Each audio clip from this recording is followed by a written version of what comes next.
আমি আছি রাজশাহী জেলা বাগমারা থানা ভবানীগঞ্জ পৌরসভা, ভবানীগঞ্জ উপজেলাতে আছি। তো ভবানীগঞ্জের হাটে এই মুরব্বীর সাথে দীর্ঘদিনের পরিচিত, তাই সে বলছে সানোয়ার ভাই একটা দাঁত তুলে দাও।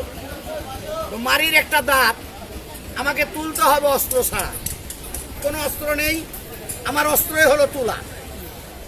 এই দেখেন এই মাড়ির এই দাঁতটা হা করেন, এই যে এই দাঁতটা আমাকে তুলতে হবে। তো বন্ধুরা, আমি সানোয়ার, হাত দিলে দাঁত থাকে না মানুষ বলে, কেন বলে দৃশ্যটা দেখুন। এই দেখেন দাঁত, দাঁত আমার হাতে, বাম হাতে বন্ধুরা, দাঁত কিন্তু আর ডাইন হাতে নাই, দাঁত আমার বাম হাতে। বলবেন মানি না, এই দেখেন কত বড় দাঁত। যদি দেখে ভালো লাগে, আমার তিনটে পেশ, একটা সজীব শেখ, একটা সামাদ হোসেন, জীবন হোসেন, আর একটা সানোয়ার শেখ, এই তিনটে পেজ লাইক শেয়ার করে পাশে থাকবেন বন্ধুরা। ফুলের শুভেচ্ছা দিবেন, ভালোবাসা দিয়ে পাশে থাকবেন। পরবর্তী ভিডিও দেখার অপেক্ষায় থাকবেন। আল্লাহ হাফেজ।